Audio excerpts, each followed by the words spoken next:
sekaligus acara doa bersama untuk calon cucuku kok. Oh, pantesan ramai. Pembantu kamu itu ngomong-ngomong cocok sekali ya, Jim?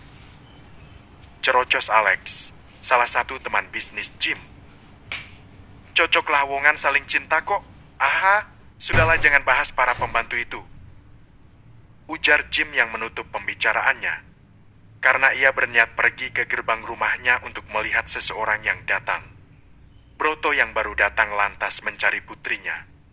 Dikala ia melihat Dina yang sedang bercakap-cakap dengan Ujang dengan wajah geram, Broto malah berteriak, "Din, selamat ya.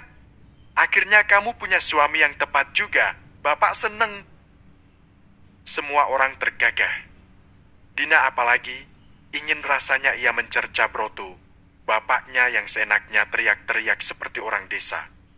Benar dugaan Jim, Reno kini datang bersama Maira dan Niken. Ketiganya disambut ramah olehnya. Radit hari ini tidak bisa hadir karena ia tidak enak badan. Dina yang melihat tampilan Reno masih terpukau, ia melongo dan Ujang justru kembali meledeknya. "Halah, melongo lihat Den Reno. Emang Den Reno mau sama situ, empok? Yang mau cuma aku. Harusnya situ bersyukur, empok." Ledek Ujang. "Diam kamu!" Hardik Dina kesal. Ia pun lantas hendak menyapa Reno dengan membawakan hidangan untuknya, maksud hati ingin merayu. Tapi saat melihat Niken, Dina menggagalkan maksudnya. Ia benar-benar geram dan kesal. "Mani nih, si tua bangka itu malah untung dapat Om Agus, lah aku. Malah dapat babu kayak Ujang. Awas saja, aku bakalan buat semua orang benci itu mak-mak." Gumam Dina dengan mengepalkan tangannya. Entah mengapa ia sangat membenci Niken karena katanya uangnya banyak terkuras demi nenek lampir itu. Padahal harusnya Dina tidak menyalahkan Niken karena dulu wanita tua itu juga sering membantunya mulai dari mencuci pakaian sampai mengurus rumah mereka. "Bapak Ibu sekalian," ujar Dina tiba-tiba. Semua mata mulai melihat ke arahnya. Jim apalagi, ia mulai khawatir hal apa yang akan dilakukan oleh pembantunya itu. "Saya di sini selaku pembantu Papa Jim, mau mengucapkan terima kasih atas hadirnya kalian. Tapi saya turut berduka kepada Den Reno yang punya mertua ganjin seperti dia. Dia itu mantan ibu sambung saya. Dulu dia..." "Dina!" Teriakan Jim menggema di ruangan dengan lantang. "Siapa yang suruh kamu ngomong gak jelas kayak gitu? Sana ke dapur. Ini kok ya banyak tingkah. Sudah syukur saya nikahkan kamu, timbang kamu melakukan hubungan di luar nikah seperti itu. Malah sekarang buat ulah lagi." Bentak Jim dengan geram. Semua orang justru beralih mencemooh Dina. Ujang hanya bersikap biasa saja. Ia sudah disewa Jim untuk memainkan skenario ini, dan iming-iming kenaikan gaji juga cuma bagian dari drama. Ujang yang sudah duluan mendapatkan uang dari Jim. Ia juga diperintahkan agar Dina tidak mengganggu Reno. Semakin Ujang bisa meluluhkan Dina dan mengatur kehidupan Dina, semakin besar pula uang yang diberikan Papa Jim majikannya. By the way, semua orang panggil Jim dengan sebutan Papa ya. Karena ia dianggap sebagai sosok bapak yang punya segalanya, dan ia bangga dengan panggilan itu. Dina menunduk, berjalan ke dapur. Hatinya benar-benar dongkol dengan keadaan. Ujang suaminya juga tidak membelanya sama sekali. Lagian, siapa juga yang akan membela Dina? Ujang hanya orang suruhan Jim. Di sini dia untung 2 kali, dapat perempuan cantik seperti Dina plus dapat uang bayaran karena suruhan Jim, majikannya. Broto hanya bisa diam. Bisa apa ia sekarang? Broto cuma orang miskin, tidak punya apapun. Niken yang selesai berbincang banyak dengan Jim, kini pergi ke dapur menemui Dina. Sengaja, ia merasa di atas angin sekarang. Selain punya menantu kaya raya, ia juga bangga karena Agus adalah pria yang cukup terpandang dan berhasil ia raih sebagai suaminya. Belum lagi Bagas menantu tirinya yang juga menyukai dirinya. "Hah, kamu mau jelek-jelekin saya?" ujar Niken yang mencengkeram dagu Dina dengan kuat. "Sakit, Mak!" bentak Dina dengan kesal. "Sakit? Jelaslah ini pembalasan karena kamu sudah mempermalukan saya di acara pernikahan saya kemarin. Kamu pikir saya nggak ingat apa? Dina menatap Niken dengan meradang. Mak, lihat saja cepat atau lambat aku akan bongkar kebusukanmu soal masa lalumu dengan menantumu sendiri. Bahas aja sana. Semua orang sudah tahu, aku juga sekarang sudah berdamai dengan putriku. Emang kenapa? Ujar Niken dengan tersenyum remeh. Bersambung.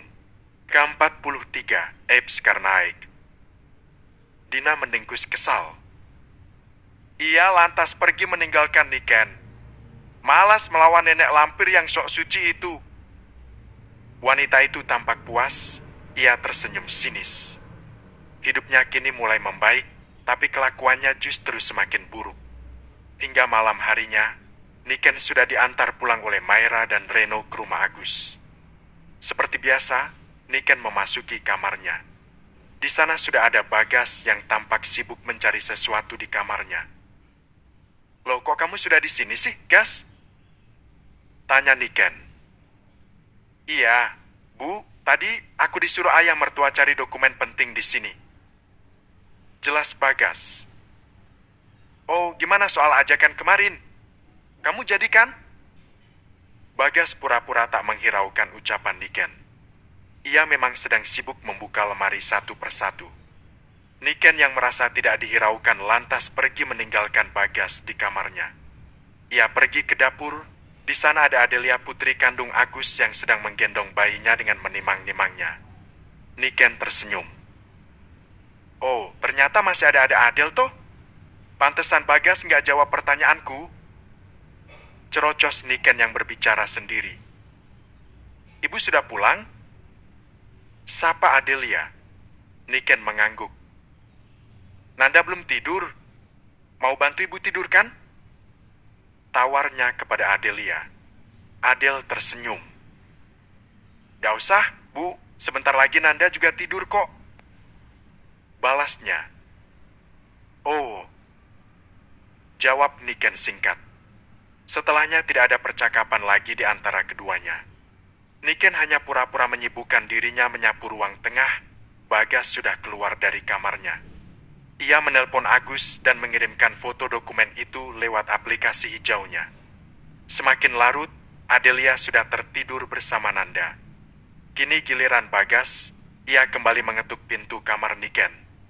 Wanita itu sudah siap dengan baju tidur dewasanya alias lingerie dan kopi hangat yang lengkap dengan sesuatu di dalamnya. Bener, Bu nggak apa-apa kalau kita begini sekarang? Tanya Bagas. Niken hanya mengangguk tersenyum tanpa dosa. Asal kamu nggak bilang-bilang soal hubungan kita. Bagas mengedipkan matanya. Nggak akan kok, Bu, janji. Ibu juga harus rahasiakan tentang ini. Minum dulu supaya kamu kuat. Tawar Niken kepada Bagas. Ia memberikan secangkir kopi untuk Bagas. Setelahnya, malam itu akan menjadi malam laknat untuk keduanya. Sebenarnya ada rahasia kenapa Niken selalu bisa menggait siapa saja yang ia mau. Setiap perbuatan juga akan mendapatkan karmanya, hanya saja akan ada di akhir cerita. Karena suara Niken yang meracau keras, Adelia terbangun. Ia berusaha mencari dari mana sumber suara itu. Keletak. Tak sengaja Adelia menendang sebuah mainan milik Nanda, hingga menimbulkan suara dan otomatis membuat Niken terhenti. Ia tahu jika ada yang sedang berusaha mengetahui perbuatan biat tempatnya. Mas Bagas kemana? Gumam Adelia. Ia berjalan mengendap-endap. Pergi mencari sosok suaminya di ruang kerja, tapi sayangnya pria itu juga tidak sedang di sana. Adelia kembali mencari Bagas ke dapur. Bagas juga tidak ada. Terakhir Adelia mendengar suara pintu diketuk. Ia sebenarnya ketakutan siapa yang datang di malam hari begini, tapi ia mencoba untuk mengintip dari balik korden. Ternyata suaminya. Klek. Mas Bagas? Dari mana? Kenapa malam-malam baru pulang? Tanyanya. Bagas terdiam. Lupa, ia tidak memikirkan alasan untuk menutupi perbuatannya. Tadi kenapa, Mas? Mas dari mana? Tanya Adelia yang biasanya ia tampak polos, sekarang ia malah justru penasaran melihat ekspresi Bagas. Tadi aku diajak satpam ngopi di pos, tapi aku malah nggak sengaja minum, akhirnya aku mabuk. Bohong Bagas. Adelia akhirnya tak lagi menatapnya curiga. Ia akhirnya menggandeng Bagas yang masih sempoyongan. Biasalah cuma akting. Setelah kepergian Bagas, Niken tersenyum. Ia menatap dirinya di kaca. Dirinya benar-benar terlihat awet muda. Ia tidak pernah merasa bersalah sedikit pun, karena memang ada hal lain yang mendasari kelakuan buruknya. Keesokan harinya, Niken kembali bekerja. Bagas yang mengantarnya bersama Adelia di restoran Maira putri kandungnya. Agus juga sudah mengirimkan banyak pesan di HP-nya, memberikan spam jika pria tua itu tengah merindukan sosok dirinya. Bagas tersenyum manis, melambaikan tangan ketika Niken ibu mertuanya turun dari mobilnya. Reno yang melihat komunikasi di antara keduanya lantas mulai berpikiran buruk. Berkali-kali ia menghela nafasnya. Mudah-mudahan tidak terjadi apa-apa dengan ibu mertuanya dan sosok Bagas itu. Sepintas Bagas memang mirip dengan Bayu, hanya saja kulit Bagas jauh lebih terang dibandingkan dengan Bayu. Niken pergi ke dapur seperti biasanya, mencuci banyak bahan makanan untuk dimasak. Halo, Om pulang dong. Om kapan mau jengukin aku lagi? Terdengar suara samar-samar Aik yang sedang berteleponan. Niken mengembangkan telinganya, membuka lebar-lebar dan menguping secara detail siapa yang sedang Aik telepon. Iya, Om masih di jalan. Suara itu sepintas mirip dengan seseorang, tapi Niken tidak ingat. Ia terus mendengarkan obrolan Aik dan pria asing itu. Suaranya samar-samar, Niken masih terlalu sulit untuk mengenali suara tersebut. Om, belikan aku tas yang mahal kayak punya istri Om loh, ya? Niken semakin gusar. Kenapa pikirannya kini mengarah ke Agus? Kemarin ia sempat meminta suaminya untuk membelikan tas mahal untuknya. Tapi, tidak mungkin hanya kebetulan. Mana mungkin Agus selingkuh darinya? Aik juga tidak terlalu cantik menurut Niken. Om nggak bisa belikan tas itu, tasnya sudah sold out semua. Kamu Om belikan dress sama skincare aja ya? Tanya suara itu lagi. Niken semakin geram. Apa jangan-jangan dugaannya benar? Atau jangan-jangan dulu pertama kali saat Agus makan di restoran ini juga untuk menemui Aik? Semuanya masih teka-teki. Niken yang tidak fokus kali ini justru memecahkan tumpukan piring yang tidak sengaja ia senggol dengan sikunya. Praang. Praang. Semua pekerja melihat ke arah Niken dengan terkejut. Maksu tersenyum dan lantas menertawakan wanita itu. Sementara Niken kini menjadi panik, seketika itu Maira datang. Bu, kenapa bisa jatuh semua? Tanya Maira dengan kesal. Memaafkan Ibu, Mir. Ibu tadi agak nggak enak badan, jadi... Makanya Mak Nini jangan biasa nguping pembicaraan orang. Lihat jadi nggak fokus kan? Cerca Matsu. Niken tak menjawab, ia hanya membersihkan pecahan piring yang menumpuk. Zahra dan Denny datang. Mak Nini, kenapa kamu teledor? Kau tegur Zahra. Maira sama sekali tidak membela ibunya. Ia hanya menggelengkan kepalanya. Aik juga sudah menutup panggilannya bersama om-om tersayangnya. Ia takut jika Zahra akan mengeluarkannya. Semenjak masalah Broto, Zahra juga terus memperhatikan gerak-gerik Aik. Saya nggak enak badan tadi, Bu Zahra. Ujar Niken dengan hormat kepada Zahra. Meski cuma alasan hanya untuk membela diri, tetap saja Niken dipandang sinis oleh Denny yang berdiri di depannya. Pria itu mendengkus kesal. Manini, kalau nggak enak badan bisa istirahat di rumah, nggak usah maksain kerja. Nasihat Denny dengan suaranya yang meninggi. Reno juga berkumpul di sana bersama Maira. Maira hanya mengelus dadanya. Mas, kayaknya aku harus ganti itu semua deh. Ujarnya. Lah, kok kamu ganti kenapa? Ini kan restoran kita, Mir. Biar aku yang ngurusin ya. Reno menenangkan Maira. Entah mengapa hari ini adalah hari Ibs untuk Niken. Bersambung, ke-44. Bagas terbunuh. Sepulang dari restoran, Nick enggan untuk meminta antar kepada Myra dan Reno karena kejadian tadi. Ia pun memutuskan untuk menelpon taksi dan pulang ke rumah. Agus suaminya juga masih di perjalanan. Sementara Bagas, ia tidak mungkin meminta Bagas untuk menjemputnya. Karena hari ini Myra juga membahas soal Bagas kepada ibunya. Ia memberikan peringatan agar Niken tidak kembali mengulang kesalahannya di masa lalu. Jikalau Myra sampai mendengar hal ini terjadi, ia tidak akan segan-segan untuk tidak pernah menganggap Niken sebagai ibu kandungnya lagi. Myra melakukan ini juga karena teguran dari Reno. Suaminya menceritakan bagaimana cara berkomunikasi Niken bersama Bagas pagi ini ketika mengantar dirinya ke restoran. Niken berjalan kaki menyusuri trotoar bermaksud untuk menunggu taksi di depan minimarket. Tetapi seorang pria dengan sengaja menjambret tasnya. Niken pun mengejar pria asing tersebut sembari berlari di jalanan. "Woi, tolong, jemberet!" teriaknya. Karena jalanan sepi, jadi tidak ada yang menolongnya. Ini sudah jam 8 malam. Niken pun berusaha mengejar sosok jambret itu. Hingga di persimpangan jalan, copet itu justru menghilang. Handphone dan uang Niken raib begitu saja. Hari ini benar-benar hari paling apes baginya. Niken pun berjalan terhuyung-huyung. Tubuhnya yang mulai menua kini tersengal karena tadi harus berkejar-kejaran ria dengan seorang pencopet. Wanita itu pun memutuskan untuk duduk di bawah pohon, mengistirahatkan kakinya sejenak yang mulai sakit di bagian persendiannya. Tapi baru saja ia duduk, tiba-tiba seorang pria parubaya berbadan kekar dengan tato di lehernya datang menghampirinya. Wajahnya yang bengis jelas menandakan ia bermaksud buruk kepadanya. "Nyawa atau harta?" todongnya dengan sebilah pisau tajam yang mengarah ke Niken. Niken mulai panik. Ini memang sudah malam. Suasana kota juga sangat sepi, apalagi di bagian taman ini.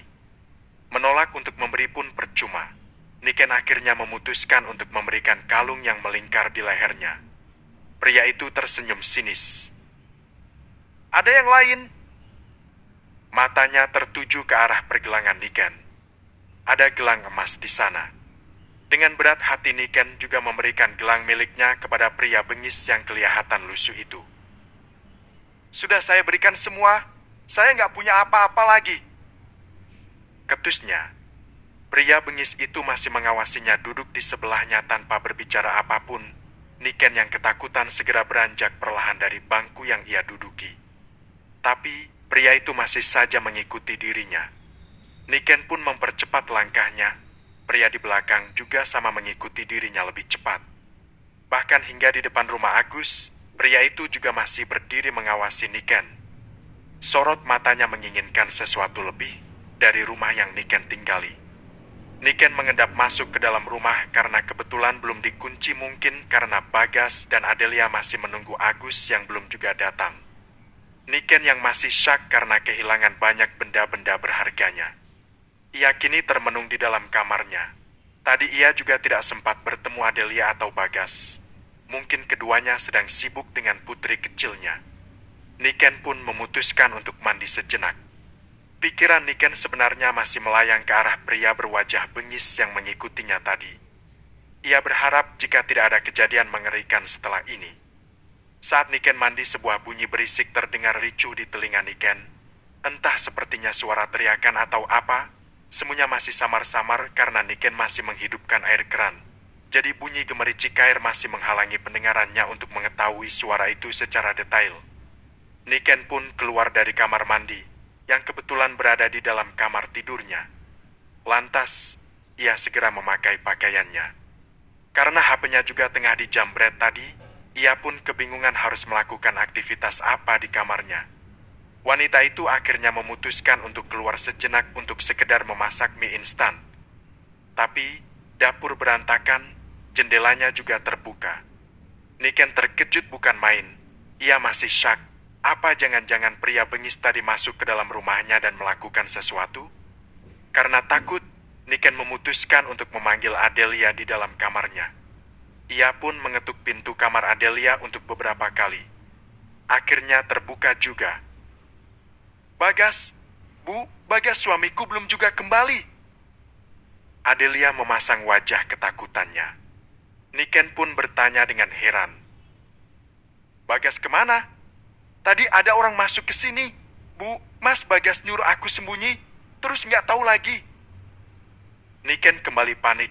Pikirannya kembali melayang kepada pria bengis yang mengikutinya saat pulang tadi. Ia pun mencoba mencari Bagas di sekitar rumah bersama Adelia, sementara Nanda masih tidur pulas di atas box bayinya.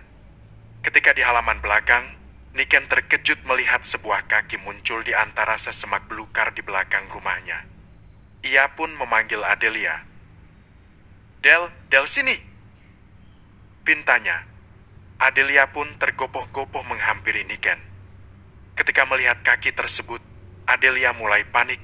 Ia menarik kaki yang sudah dingin dan kaku. Ternyata benar. Mayat Bagas, suaminya. Adelia menangis ketika ia masih terisak tidak percaya. Rupanya suara tadi adalah suara Bagas yang melawan pria itu. Hari Adelia seketika runtuh. Ia berteriak histeris. Niken pun sama. Melihat menantunya bersimbah darah seperti ini membuatnya merasa bersalah. Ia merasa jika dirinya lah yang menyebabkan semuanya. Niken pun memutuskan untuk menghubungi Agus dan kantor polisi menggunakan ponsel Adelia. Tak beberapa lama, Agus pun mengangkat panggilannya. Adelia masih syok. Niken juga, tapi ia berusaha untuk tegar. Mas, cepat pulang. Ada musibah di rumah. Bagas meninggal dibunuh. Ujarnya. Agus terkejut, ia tidak berkata-kata sama sekali. Panggilan pun terputus. Niken pun segera menarik tangan Adelia untuk masuk ke dalam. Wanita itu benar-benar syok melihat suaminya yang sudah tiada.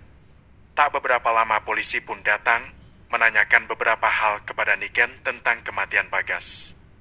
Agus pun juga tiba. Pria itu tampak lesu. Ia juga tidak mengatakan apapun sama sekali. Rumah Agus memang sangat berjauhan dari rumah penduduk yang lain, jadi memang sepi di depan mereka hanya ada tanah kosong dan kebun-kebun mangga. Rumah Agus itu kini tidak boleh ditinggali untuk sementara karena masih dalam proses penyelidikan. Garis polis lain juga mengitari rumah Agus sekarang. Kejadian itu menyebar ke telinga Mayra dan Reno, termasuk seluruh pegawai di restoran. Sementara Niken, ia masih bersitegang dengan Agus di sebuah rumah peninggalan orang tua Agus. Pria itu menyalahkan dirinya, karena dirinya lah yang menyebabkan pria bengis itu sampai masuk ke dalam rumah besarnya semalam dan Bagas terbunuh begitu saja. Putri semata wayangnya juga masih syok. Meski kelihatannya Adelia baik-baik saja, tetap saja ia tidak bersemangat untuk melakukan apapun. Ini semua gara-gara kamu, nih, cecar Agus. Kenapa aku, Mas? Semua dompetku dan tasku raib. Aku juga dalam musibah. Kenapa kamu malah justru menyalahkanku? Rumah itu adalah satu-satunya aset berhargaku untuk Adelia. Sekarang rumah itu tidak lagi aman karena kamu. Aku menyesal menikah dengan kamu. Menyesal kamu bilang, Mas? Ya, sebelumnya keluargaku tidak pernah seperti ini. Semenjak ada kamu, semuanya berantakan. Bagas adalah menantu tersayang dan suami terbaik bagi Adelia. Aku nggak mau putriku dan cucuku kenapa-napa karena masalah ini. Jadi sekarang kamu keluar. Usir Agus. Bersambung. Ke-45. Bertemu lagi. Niken pun pasrah. Ia hanya berbekal tas ransel kecil berisi beberapa pakaiannya.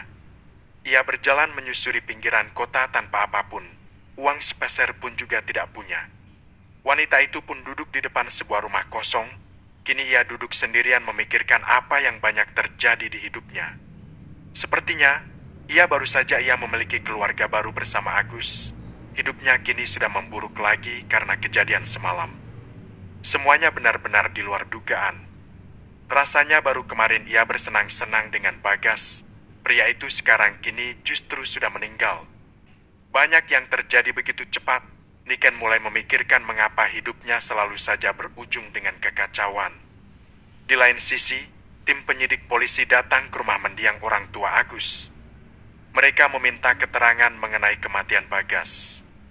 Namun, karena Niken tidak ada di tempat, Tim penyidik polisi mencurigai Niken karena pada saat kematian Bagas, hanya ada Adelia dan Niken saat itu. Agus juga tidak menegaskan apapun kepada pihak tim penyidik kepolisian jika ia telah mengusir Niken. Ia masih dalam perasaan berkabung atas meninggalnya Bagas. Entah kenapa, pria itu kini ingin saja terus-menerus menyalahkan Niken. Di otaknya, Niken tidak bisa dimaafkan karena dirinya lah Adelia menjadi sak berat hingga enggan untuk sekedar makan sesendok nasi. Belum lagi Nanda yang terus-terusan rewel karena mungkin sadar ayahnya telah pergi. Del, kamu makan dululah, nak. Jangan sedih terus. Agus tampak lelah dengan kondisi putrinya. Tatapannya kosong, ia terus-menerus menangis sembari menggendong bayi mungilnya. Adelia tidak berbicara sama sekali. Agus semakin khawatir. Ia lantas mencoba untuk menenangkan Nanda. Beruntungnya, bayi mungil itu akhirnya diam dan tertidur di gendongan kakeknya. Tapi, Adelia terus-terusan kalut dalam kesedihannya. Del, kamu jangan mikir aneh-aneh dulu. Mudah-mudahan pelaku pembunuhan suami kamu ini cepat ditemukan. Hibur Agus kepada putrinya. Adelia pun menarik nafasnya pelan. Lantas, ia berkata, "Tapi kasihan Nanda, ya. Ia harus sendiri tanpa melihat sosok ayahnya ketika besar nanti." Keluh Adelia. Agus menatap kedua netra putrinya dengan lekat. "Jangan pikirkan masalah itu, kamu harus bangkit. Kematian memang tidak ada yang tahu. Kamu harus tahu juga mungkin ada hikmah di balik cobaan ini. Kamu harus tetap semangat demi Nanda, Del." Adelia hanya mengangguk lemah. Agus sebenarnya tidak tega dengan keadaan putrinya. "Besok, Adel pengen ketemu ibu, ya. Adel pengen di rumah ibu dulu, biar Nanda sama ibu aja. Adel masih nggak bisa tenangnya kalau terus-terusan di sini. Adel pengen kumpul dengan Tika dan Ratna. Apa ibu kamu nggak sibuk? Kalau itu bisa mengurangi rasa sedih kamu, ayah bebas," ujar Agus. Adelia hanya tersenyum. Besok pagi ia akan menemui ibu kandungnya. Di lain sisi, Reno dan Maira berusaha mencari keberadaan Niken. Wanita itu tidak diketahui ada di mana sejak meninggalnya Bagas. Hingga polisi juga sempat datang ke restoran dan menanyakan keberadaan Niken untuk dimintai keterangan lebih lanjut. "Bu Zahra, di luar ada polisi," ujar Maksu yang tiba-tiba datang menghampiri ruangan Zahra. "Loh, pasti ini tentang ibumu ya, Mir?" tanya Zahra kepada Maira yang kebetulan duduk di sebelahnya. "Tunggu di bawah sebentar," ujar Zahra kepada Maksu. Maksu pun mengangguk. Zahra pun turun ke bawah, menemui polisi tersebut. Karena Niken memang sudah 2 hari tidak masuk kerja, bahkan Maira yang berusaha menghubunginya juga tidak aktif, tim penyidik pun pulang karena tidak menemukan Niken di sana. Zahra kembali ke atas dan menemui Maira. "Emang nomor ibu kamu nggak aktif ya, Mir?" tanyanya. "Enggak, aku juga sudah ke rumah Pak Agus, tapi masih ada garis polisi di sana. Rumahnya kosong. Aku juga nggak tahu ibu kemana. Lagian kenapa bisa ya rumah Bapak Sambung kamu itu nggak aman begitu? Apa karena lingkungannya sepi ya? Entahlah, semuanya juga masih teka-teki, aku bingung mau bicara apa," ujar Maira yang menghela nafasnya penuh. Sudah 2 hari Niken bermalam di rumah kosong itu. Kala lapar ia terpaksa menjadi pembantu warung-warung kaki lima untuk sekedar meminta makanan. Mau kembali ke restoran Maira jaraknya juga sangat jauh dari lokasi di mana ia berada saat ini. Wanita yang hampir menua itu mulai menyesali perbuatannya. Ia mulai menangis dan tiba-tiba seorang pria menyapanya dari belakang. "Hei!" Niken menoleh. Ketika itu, ia langsung panik. Karena seorang pria itu adalah pria berwajah bengis yang tempo hari berada di sekitar rumah Agus. Niken ketakutan. Wajahnya mulai berkeringat. Tubuhnya benar-benar sesak setiap melihat pria itu. Niken semakin yakin jika pria itu yang membunuh Bagas. "Kamu mau apa?" teriak Niken dengan terbata-bata. Ia juga memundurkan langkahnya perlahan. Karena pria itu sepertinya akan menelan dirinya hidup-hidup. Bisa jadi ia mati konyol setelah ini. "Haha, kamu Niken kan?" Tanya pria itu. Ya, aku Niken. Kenapa kamu terus-menerus mengikutiku? Bentak Niken. Hahaha, kamu heran? Aku orang suruhan, jadi menodong kalung tempo hari juga bukan kehendakku. Aku disuruh. Ujar pria itu. Niken semakin ketakutan. Ia mencoba bertanya dengan gugup. Siapa yang menyuruhmu? Bentak Niken dengan memundurkan langkahnya sedikit demi sedikit. Hahaha, kamu perlu tahu? Setor nyawamu saja dulu. Ujar pria itu. Niken terus memundurkan langkahnya sedikit demi sedikit. Ketika tiba di pintu belakang, Niken membuka pintu belakang rumah kosong itu dengan segera. Ia berlari secepat kilat dan setibanya di kebun kosong, ia berusaha untuk sembunyi di rimbunan semak-semak yang gelap. Pria itu berlari dan melangkah mendekat. Niken hanya bisa mengintip di balik dedaunan yang tertiup angin sepoi-sepoi. Bajingan! Dasar mak-mak kurang ajar! Awas saja kalau sampai ketemu, mungkin nasibmu akan sama seperti Bagas. Bentak pria itu. Niken gemetaran. Ia benar-benar heran saja kapan pria berwajah sangar itu tahu di mana dirinya berada. Bukannya jarak rumah Agus dan rumah orang tua Agus cukup jauh, kenapa dia bisa tahu? Sempat terpikir bahwa pria itu mengatakan jika ia orang suruhan, tapi untuk apa? Kenapa? Niken menunduk lesu. Apa jangan-jangan ini orang suruhan Maira? Tapi mana mungkin, selama ini Maira sudah menerimanya kembali untuk bekerja di restorannya. Bahkan Maira tetap saja hormat kepada Niken. Lalu siapa? Niken tidak punya pandangan tentang siapa yang sedang menginginkan dirinya menderita seperti ini. Pria itu masih berkeliaran di sekitar semak-semak mencari kesana kemari, pisau lipat yang ia bawa masih ia genggam. Keparat! Sembunyi di mana kamu? Bentak pria itu dengan kesal. Tiba-tiba seekor semut besar yang bergerak di bawah kaki Niken tiba-tiba menggigit dengan keras. Niken hampir saja berteriak dan mengeluarkan suaranya. Tapi, apesnya lagi kakinya tidak sengaja menyentuh dedaunan kering di sekitarnya hingga menimbulkan suara yang mengundang perhatian pria berwajah bengis itu. Serak. Hahaha, kena kamu Niken. Bersambung. Ke-46, dikira tersangka. Pria itu bergerak cepat menuju ke arah suara di mana Niken bersembunyi. Niken semakin ketakutan. Aliran darahnya seolah berhenti, keringatnya semakin bercucuran deras. Ketika pria itu hampir mendekat, Niken segera muncul dari persembunyiannya sesegera mungkin ia berlari sekuat tenaga. Tapi pria itu juga semakin brutal mengejarnya. Keduanya berlarian menembus beberapa kebun kosong dan beberapa tanah kosong. Hingga tiba di sebuah jalanan besar. Niken kebingungan, ia berlari ke sembarang arah. Menyusuri trotoar dengan nafas yang tersengal, pria itu terus mengejarnya. Ini sudah sangat larut, sekitar jam 11 malam. Saat jalanan mulai sepi, Niken menoleh ke belakang, pria bengis itu masih di sana. Ia lantas memutuskan untuk menyeberangi jalan, dan seketika sebuah mobil berwarna hitam melaju ke arahnya. Niken hanya bisa pasrah dan berteriak dan berwaak. Niken tersungkur di jalanan, karena jalanan masih sepi. Pria beringas yang mengejarnya juga terhenti. Seorang pria dari dalam mobil mengajak pria bengis itu untuk masuk ke dalam mobilnya. Sebelumnya mereka juga tengah melakukan tos sebagai bentuk kerjasama yang baik. Sudah beres? Ayo pergi! Ucap pria pengendara mobil. Ayo. Oh ya. Pria bengis itu segera meletakkan pisau lipat yang ia gunakan untuk membunuh Bagas di saku Niken. Kenapa taruh di situ? Tanya pria yang melajukan mobilnya. Supaya dia tersangkanya. Dia yang meniduri Bagas, biarlah dia mati bersama Bagas. Bukannya begitu? Benar itu. Bangsat memang dia. Ujar pria pengendara mobil itu dengan tersenyum licik.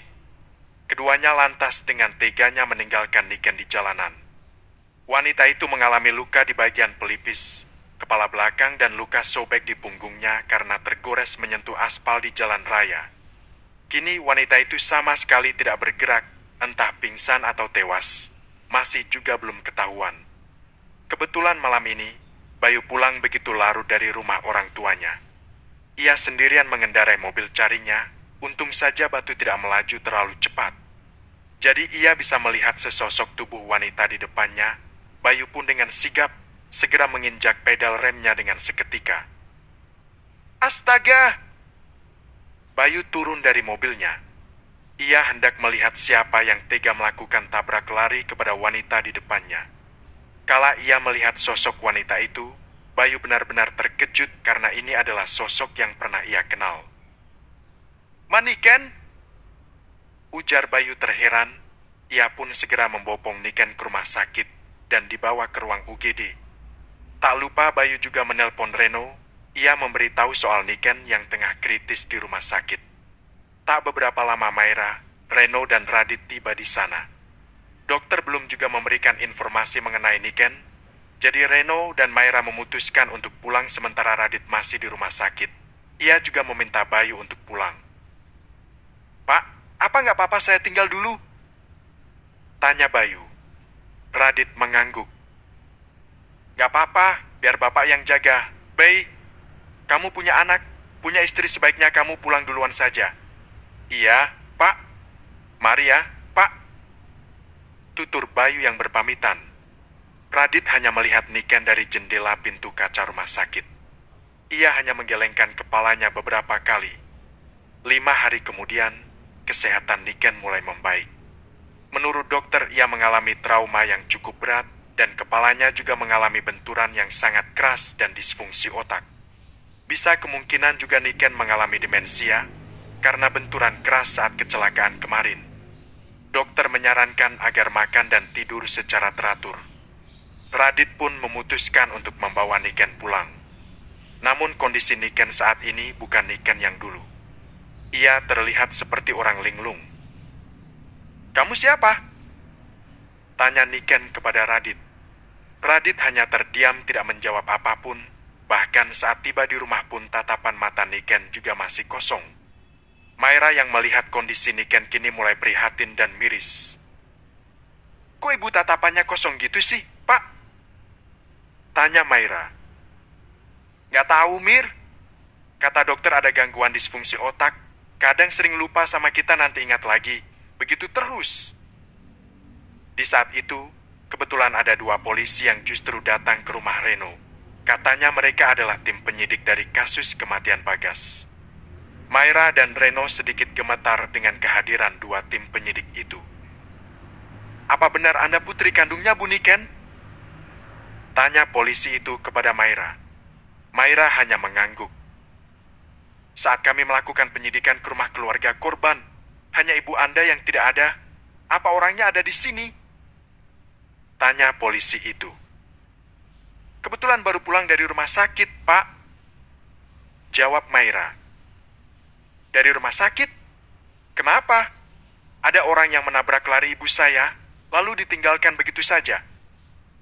terang Maira. "Bisa kami bertemu Bu Niken?" tanya salah satu polisi yang duduk di depan Maira. "Bisa, Pak.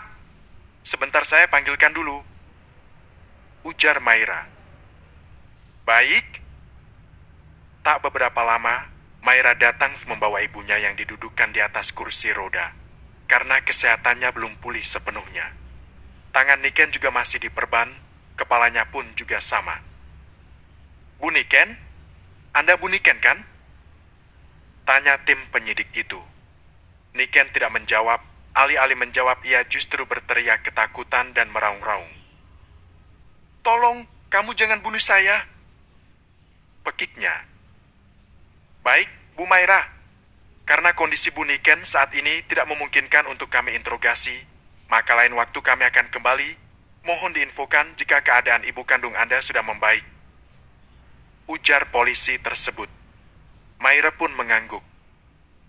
"Baik, Pak." Saat kedua polisi itu hendak pergi, Niken yang berusaha untuk bangun dari kursi rodanya tak sengaja menjatuhkan sesuatu di sakunya. Keletak. Sebilah pisau lipat. 2 polisi itu pun menolehkan kepalanya. "Pisau? Apa benda itu milik ibu kandung Anda?" Tanya polisi tersebut yang menatap curiga ke arah Maira dan Reno. Kami tidak tahu apa-apa, Pak. Kemungkinan pisau itu sudah ada di saku ibu sejak kemarin, saat ibu kecelakaan. Baiklah, pisau ini sementara akan kami bawa dulu untuk dijadikan barang bukti. Siapa tahu kami bisa menemukan sidik jari dari pelaku pembunuhan Bagas. Karena menurut informasi yang beredar, pelaku meninggal karena tusukan benda kecil yang tak lain bisa jadi pisau lipat ini. Jadi, Anda menuduh ibu saya pelakunya? Tanya Maira dengan kesal. Kami tidak menuduh, tapi benda seperti ini akan jarang sekali dibawa jika ibu Anda tidak ada keperluan khusus. Bisa jadi ibu Anda dendam dan membunuh menantunya dan melarikan diri agar tidak dimintai keterangan oleh kami. Maira hanya menghela nafasnya penuh. Ia tahu ibunya memang bobrok dan tukang selingkuh. Tapi soal membunuh Maira tidak yakin. Tapi, Pak, ibu saya bukan pembunuh. Mana mungkin ibu saya seperti itu? Bela Maira. Tetap saja, Bu, kami harus memeriksa benda ini terlebih dahulu. Mudah-mudahan ibu Anda memang benar bukan pelakunya. Kami pamit undur diri dulu. Mari. Bersambung. Ke-47. Double POV. Maira hanya tersenyum terpaksa melihat ke arah dua polisi yang sudah pergi dari rumahnya. Setelahnya, ia tertunduk lesu. Mas, kok bisa ibu bawa pisau lipat ya? Tanya Maira. Nggak tahu, nggak paham aku, Mir. Masa sih itu punya ibu, Mas? Tanya Maira lagi dengan dahinya yang berkeringat heran setengah kesal. Lah, memang punya siapa lagi, sayang? Kata bapak, ibu nggak ganti baju sama sekali, karena emang nggak boleh dia apa-apakan dulu. Lukanya parah, itu aja baru agak kering. Kemarin cuma dilap aja kok. Sih, masa ibu ya Mas pelakunya? Tanya Maira lagi dengan gelisah. Reno hanya mengedikkan bahunya. Nggak tahu, sayang. Semoga saja cuma praduga sementara. Lagian cuma pisau lipat, siapa tahu sebelum kecelakaan ada yang mau lukain ibu tapi nggak jadi. Iya, Mas. Lagian nggak mungkin ibu itu sampai tega membunuh. Walaupun memam ibu itu doyan sama laki-laki. Tapi kalau soal membunuh kayaknya nggak deh. Iya, Mir. Kamu yang sabar ya. Kondisi ibu sekarang juga sudah nggak kaya dulu. Mudah-mudahan masalah ini cepat selesai dan ada titik temunya. Iya, Mas. Why? Tolong. Jangan bunuh saya. Teriak Niken sekali lagi. Ia sepertinya mengalami trauma berat semenjak kejadian itu. Maira hanya mengelus dadanya beberapa kali. Bu, ibu, kenapa ibu jadi seperti ini? Niken menatap Maira dengan linglung. Kamu siapa? Kok kamu nolong saya? Maafkan saya ya kalau saya banyak salah. Jangan bunuh saya. Jangan. Reno dan Maira hanya menghela nafasnya penuh. Tak lama kemudian Radit yang baru selesai mandi datang menghampiri keduanya. Tadi polisi kesini ngapain, Mir? Cuma tanya soal ibu kok, Pak. Mereka dari tim penyidik. Maira menghela nafasnya dengan berat. Hingga membuat Radit heran. Kenapa, Mir? Tanya Radit. Tadi di baju ibu itu ada pisau, Pak. Apa itu punya Bapak? Tanya Maira. Nggak tahu pisaunya kayak apa. Ngapain Bapak bawa pisau? Kecil sih, Pak, pisau lipat. Terus kenapa? Pisaunya di bawah, Pak. Takutnya ibu malah dituduh jadi tersangkanya, Pak. Nggak Kakan Mir, nggak semudah itu. Lagian ibu kamu dalam keadaan trauma berat seperti ini, mana mungkin bisa dimintai keterangan. Hibur Radit sekali lagi kepada Maira. Kok bisa ya, Pak Bagas itu dibunuh? Tanya Maira lagi. Reno pun menyahut. Kalaupun Bagas dibunuh, harusnya pelakunya juga bukan ibu, harusnya pelakunya orang yang dendam sama Bagas. Kenapa bisa dendam, Mas? Bisa jadi karena apa yang aku omongkan kemarin, ibu dan Bagas memang aneh. Cara komunikasinya kayak yang dekat sekali. Sahut Reno. Radit mengelus dadanya lagi. Ibumu itu kebiasaan, Mir. Kalau ada daun muda seperti itu, kalian nanti jangan sampai ya seperti ibu kalian ini. Selingkuh itu jelas salah, apalagi sampai selingkuh dengan anggota keluarga sendiri. Sudah seperti hewan saja otak kita. Reno mengangguk. Iya, Pak. Lagian kebiasaan seperti itu memang nggak layak ditiru. Benar itu, setiap kali melakukan sesuatu harus sering introspeksi diri. Jangan sedikit-sedikit merasa benar dan menghujat orang nomor satu. Jadinya kayak ibu kamu ini, Ren. Kalau kayak sekarang siapa yang mau nerima? Walaupun sebenarnya ibu kamu itu memang menyukai anak-anak muda karena percaya katanya kalau berhubungan suami istri dengan laki-laki lebih muda bisa membuat dia semakin cantik. Kepercayaan apa sih itu, Pak? Kok aneh? Tanya Maira. Radit hanya menggelengkan kepalanya. Nggak tahu, ibumu dulu sering bilang begitu ke bapak. Cuman nggak bapak ladenin, tanggap omong kosong aja. Taunya beneran dilakukan. Sakit dan kecewa sebenarnya. Nah, kalau udah kondisinya begini, masa bapak tega? Kamu juga masih anak kandungnya, nggak ada salahnya kita rawat ibu kamu. Mudah-mudahan setelah pulih ibumu bisa sadar. Iya, Pak. Mudah-mudahan begitu. Ujar Maira. POV Adelia. Sore menjelang malam itu aku mendapatkan kabar dari Dina, kakak sepupuku, anaknya Pak Debroto. Katanya, Niken istri ayah itu doyan dengan daun muda. Awalnya aku santai-santai saja. Karena pikiranku mungkin ibu tiriku akan tertarik akan daun muda yang berada di luaran sana. Tapi, Mbak Dina tiba-tiba mengirimkan sebuah link yang tersambung ke sebuah laman media sosial via aplikasi hijaunya. Di sana tampak ibu tiriku berboncengan dengan seorang pria yang sepintas milik Mas Bagas. Kata Mbak Dina, orang itu adalah menantu dari keluarga ibu tiriku dulu. Pikiranku langsung mengarah ke Mas Bagas. Aku jadi takut jika Mas Bagas akan selingkuh dan terpengaruh akan ibu tiriku ini. Aku pun menceritakan hal ini kepada ayahku, soal apa yang diceritakan oleh Dina tanpa sepengetahuan Mas Bagas tentunya. Kami saling bercakap-cakap dengan pesan di aplikasi hijau. Ayahku pun menyuruhku untuk mengawasi kelakuan Mas Bagas. Aku hanya mengangguk. Ayah bahkan akan memancing Mas Bagas untuk meminta bantuan soal dokumen yang ketinggalan di kamarnya. Semuanya itu hanya akal-akalan saja. Aku juga memasang alat penyadap suara di kamar ayah sebelumnya. Aku benar-benar penasaran dengan ucapan Mbak Dina. Tak beberapa lama kemudian, aku mendengar suara mobil. Itu adalah mobil dari anak kandung ibu tiriku. Aku pun cepat-cepat masuk ke kamarku. Mas Bagas juga kebetulan masih di kamar mandi. Aku sudah menyiapkan semu. Hanya tinggal ingin melihat hasilnya apa yang akan mereka bicarakan. Mas Bagas yang baru keluar dari kamar mandi segera pergi kamar ayah untuk mencari dokumen ayah yang diminta. Aku sudah merencanakan ini. Sebenarnya awalnya hanya iseng saja.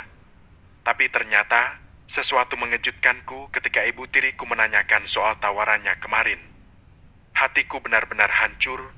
Seketika aku yakin jika malam ini mereka pasti akan melakukan sesuatu bersama.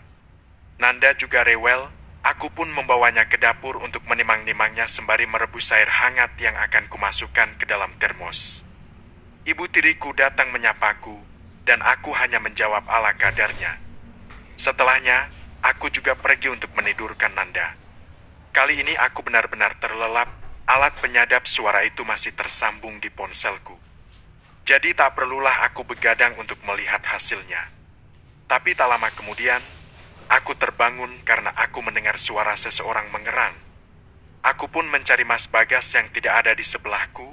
Aku mengendap dan tak sengaja aku menginjak mainan Nanda putriku, dan suara itu hilang. Karena bangun tidur, otakku masih belum sepenuhnya tersambung. Aku mencari Mas Bagas ke dapur dan tak lama ada suara pintu diketuk. Aku merasa takut, tapi kuusahakan untuk mengintip lewat korden yang menutupi jendela di rumahku. Mas Bagas. Aku pun membukakan pintu untuknya bertanya dengan heran kenapa ia bisa berada di luar. Setahuku tadi Mas Bagas masih duduk bermain ponselnya bersamaku. Keesokan harinya aku masih sibuk dengan Nanda putriku. Aku memandikannya dan lantas memberikan susu formula untuknya. Air susuku sudah lama mengering, entahlah kenapa yang jelas mungkin juga karena pengaruh kesehatanku juga. Saat itu, ibu tiriku memintaku untuk mengantarnya berangkat bekerja. Aku pun menurut sekalian aku bawa Nanda agar ia bisa tidur di jalan. Dan aku juga berinisiatif untuk membeli keperluan Nanda di swalayan sebelum Mas Bagas berangkat bekerja. Setelahnya sampai di restoran, Mas Bagas tersenyum dan melambaikan tangannya kepada ibu tiriku. Sebenarnya sih wajar jikalau aku tidak melihat postingan yang dikirimkan Mbak Dina kemarin. Ponselku masih ku genggam. Aku juga tidak mengecek hasil rekaman alat penyadap suara itu. Karena aku akan mengeceknya setelah Mas Bagas berangkat bekerja. Setelahnya, aku hanya bertanya-tanya kepada Mas Bagas soal ibu tiriku. Dia menjawab ala kadarnya dan memang tidak ada yang mencurigakan. Jika ingin tahu semuanya, tentu kuncinya masih ada di ponselku, ya kuncinya ada di sana. Kalaupun semalam keduanya memang tidak melakukan apapun ya sudah biarkan saja. Anggap saja omongan Mbak Dina itu hanyalah omong kosong karena terlewat benci dengan ibu tiriku. Tapi, jika benar lihat saja aku tidak akan main-main akan menghancurkan semuanya. Entah Niken atau Bagas, sama saja. Setelah membeli banyak barang di swalayan, aku pun memutuskan untuk pulang ke rumah. Nanda putri kecilku juga sudah tertidur nyenyak. Mas Bagas juga pamit untuk berangkat kerja. Di saat rumah mulai sepi, aku mulai memeriksa hasil rekaman alat penyadap suara itu. Meski hatiku masih ragu dan bimbang, tetap saja kulanjutkan. Sejenak setelahnya aku pun mengambil headset agar Nanda tidak terbangun karena suara berisik yang muncul di ponselku. Setelah kupasang headset di telingaku, aku mendengar suara-suara yang jelas menghancurkan kepercayaanku kepada sosok suamiku. Sosok Bagas yang katanya setia. Ternyata benar ucapan Mbak Dina, ibu tiriku memang peminat daun muda. Tapi kenapa harus suamiku? Kenapa mereka harus melakukan ini? Apa salahku? Aku menangis dalam diam. Ini kali pertama Mas Bagas mengkhianati kepercayaanku. Aku benar-benar lemas. Bahkan setelahnya ponselku mati karena kehabisan daya, aku segera menancapkan daya agar terisi penuh. Nanda juga masih tertidur lelap. Aku pun memutuskan untuk membalas dendamku. Aku memang polos dan berlagak bodoh. Tapi aku tidak bisa terima jika aku dibodohi. Aku akan menghancurkan apapun caranya. Selingkuh bagiku sesuatu yang tidak bisa kutoleran. Apalagi, aku sangat setia kepada Mas Bagas. Lantas kenapa Mas Bagas membalasnya dengan seperti ini? Setelah 2 jam lamanya, aku ternyata tertidur karena kelelahan memikirkan peristiwa ini. Peristiwa perselingkuhan mertua dan menantunya yang selamanya akan berakhir cukup di aku saja. Aku akan menghabisi dua-duanya. Nanda pun terbangun, pampersnya sudah penuh. Setelah selesai mengurusi Nanda, aku segera mencari nomor telepon ayah. Aku berniat untuk menceritakan hal ini kepada ayahku. Setelah menunggu dengungan kereta api untuk berkali-kali akhirnya tersambung juga. Aku menangis menceritakan semuanya kepada ayahku. Ia juga geram dengan kelakuan Mas Bagas dan Niken. Ayah mengatakan akan membalas rasa sakit hatiku. Jujur saja ayahku dulu adalah seorang preman yang terkenal bengis di desa saat ia belum menikah. Kemungkinan, cara kasar adalah jalannya untuk menghabisi Bagas atau Niken. Entahlah semenjak mendengar suara itu, tidak ada lagi rasa belas kasih untuk Bagas suamiku. Rasa cintaku mengering begitu saja. Kupastikan ia juga harus pergi untuk selamanya. Selama ini aku sudah relakan semuanya untuk Mas Bagas, dari memberikan semua warisan kakek kepadanya hingga membagi uang hasil kerjaku di dunia online. Semuanya sudah kukorbankan sampai Mas Bagas benar-benar mendapatkan pekerjaan yang cukup. Rencana ini akan kulakukan nanti malam, selama tinggal Ibu Niken dan Mas Bagas. Kalian akan kena akibatnya. Aku bukanlah Maira atau Dina. Aku Adelia, seorang putri dari preman desa yang sempat insyaf. Ke-48, tamat. POV Agus. Awalnya aku menikah dengan Niken karena aku ingin membangun rumah tangga yang bahagia untuk selamanya. Karena semenjak pernikahanku dengan Hanum patah di tengah jalan, aku merasa hidupku tidak lagi sempurna tanpa kehadiran seorang perempuan di sisiku. Tapi, ternyata hari ini, Adelia justru membuatku syok karena Niken ternyata bukan istri yang baik. Ia justru membuatku marah.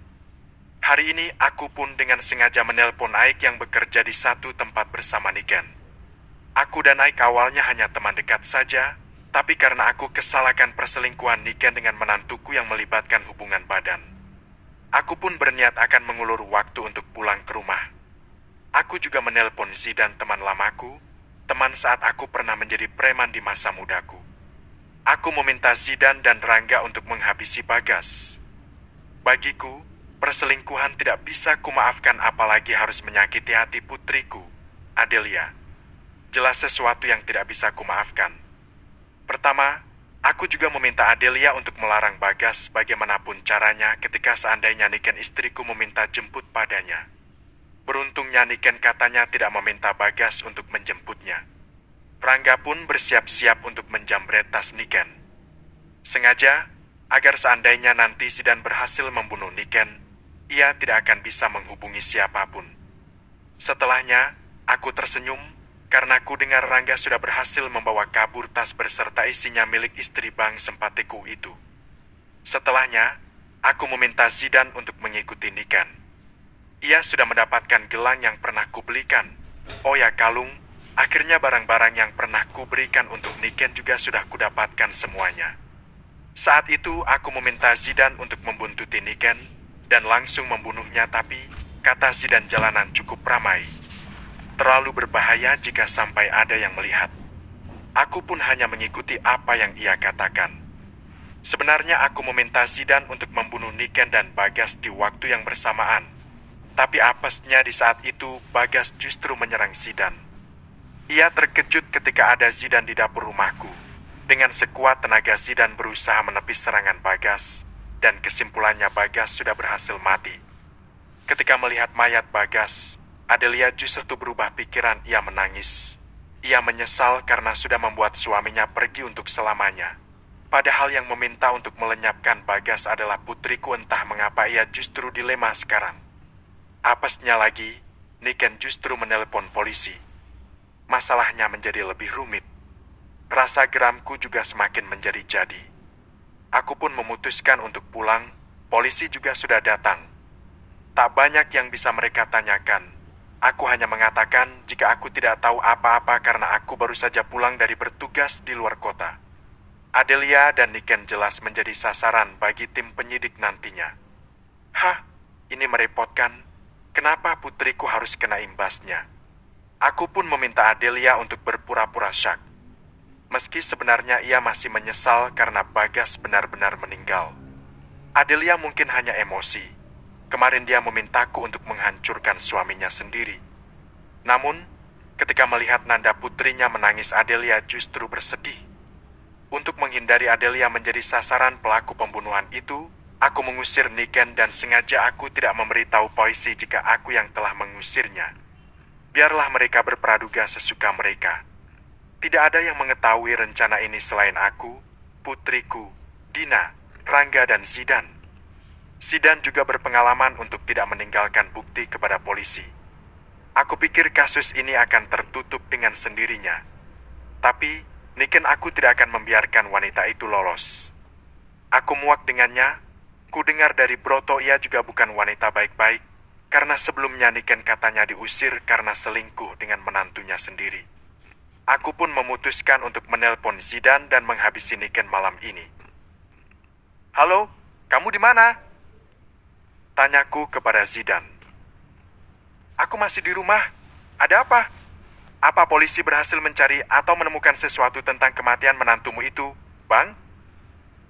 Tanya Zidan.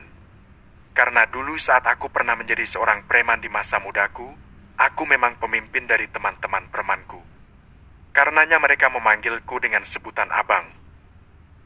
Tidak ada, kemarin polisi sempat datang ke rumahku, tapi hanya sebatas menanyakan soal keterangan Adelia dan Niken sudah kuusir. Jawabku. Lalu, bagaimana dengan keluarganya? Apa ada yang menemukan dirinya? Tanya Zidan lagi. Mana mungkin tahu, jarak rumah orang tuaku dan rumah Adelia sangatlah jauh. Niken juga tidak memiliki apapun. Ia kemarin hanya membawa baju saja. Uang sepeser pun saja ia tidak memegangnya. Karena Rangga sudah merebutnya. Apa kamu lupa? Ujarku kepada Zidan. Ya, aku ingat, Bang. Lalu apa rencana kita? Tanya Zidan. Cari Niken di sekitar tempat tinggalku. Bunuh dia sekalian. Buang mayatnya di sungai. Jangan sampai meninggalkan jejak apapun. Aku sakit hati. Aku benar-benar muak dengan wanita itu. Bagaimana kamu bisa, kan? Tanyaku. Zidan pun menjawab. Tentu saja bisa, tenang saja. Baiklah, lakukan secepat mungkin, atau aku akan menunggumu di jalan untuk membawa mayatnya. Baiklah. Tapi, ideku sebaiknya jangan dibunuh. Biarkan dia hidup. Minimal aku akan membuatnya trauma dan gila. Kenapa? Bentakku kepada Zidan. Karena merasa tidak adil, kenapa Bagas menantuku yang harus dibunuh? Kenapa tidak Niken saja? Lalu, kenapa kamu kemarin menyetujui untuk membunuh Bagas? Karena Abang dan Adelia yang memaksanya, terlebih Bagas yang menyerangnya terlebih dahulu. Aku menghela nafasku penuh. Hingga akhirnya aku memutuskan untuk menunggu kabar selanjutnya, tepat jam 8 malam. Zidan kembali meneleponku. Ia mengatakan jika ia sudah berhasil menemukan Niken yang membantu mencuci piring di sebuah warung nasi di jalanan. Aku pun meminta Zidan untuk mengikutinya. Tak beberapa lama Zidan menghubungiku, namun saat aku melintasi, jalanan Niken tiba-tiba terlintas di depanku. Beruak. Tak sengaja aku telah menabraknya. Tapi aku benar-benar tidak sengaja. Tapi biarlah. Akhirnya rasa kesalku terbalaskan. Aku tidak tahu Niken masih hidup atau sudah mati. Tapi aku berharap ia akan mati. Agar masalah ini tidak berlangsung panjang. Sepulang dari menabrak Niken, aku memutuskan untuk menceritakan semuanya kepada putriku. Del, tadi tidak sengaja aku menabrak Niken. Ujarku kepada Adelia. Adelia tiba-tiba membulatkan matanya. Terus apa meninggal, Mas? Aku nggak tahu, Del. Mudah-mudahan saja meninggal. Tapi kalau masih hidup mungkin masalah ini akan tambah panjang. Mudah-mudahan masalah ini akan selesai, ya? Ayah setidaknya harus bertindak. Ucap Adelia putriku. Aku pun tersenyum benar kata Adelia sebaiknya kasus ini harus selesai bagaimanapun caranya. Namun tak beberapa lama, aku mendengar kabar jika Niken terkena trauma parah dan mengakibatkan ia terkena gangguan jiwa. Aku pun menyampaikan kabar ini kepada Dina lewat telepon. Ia begitu senang dengan kabar ini. Halo, Din? Halo, Om? Ada apa? Tanya Dina dengan keheranan. Niken, mantan ibu sambungmu katanya depresi. Polisi juga kebingungan untuk melanjutkan kasus kematian Bagas. Syukurlah, Om. Bagaimana tentang pisau yang ditemukan polisi itu? Tanya Dina. Katanya tidak ditemukan sidik jari di pisau itu. Dina bertepuk tangan. Wah, hebat Om. Zidan memang paling ahli soal ini. Ujar Dina. Ya, setidaknya tidak akan ada lagi manusia biadab seperti Niken itu. Hidup ini aman tanpa orang seperti dia. Terima kasih Om. Sejujurnya aku juga sangat membencinya karena ia sudah menghabiskan banyak uangku. Sudahlah, lupakan. Niken juga sudah tidak bisa apa-apa sekarang, apalagi yang mau dibahas. Benar juga, Om. Oh ya, bagaimana pernikahanmu dengan Ujang? Tanyaku lagi. Papa Jim sangat baik, Om. Ia memang tidak lagi memperkerjakan aku di rumahnya, tapi Ujang gajinya naik terus, Om. Syukur deh. 5 tahun setelahnya, Niken mulai menua. Ia juga masih dalam posisi trauma yang berkepanjangan. Hingga kasus kematian Bagas juga tidak ada perkembangan sama sekali.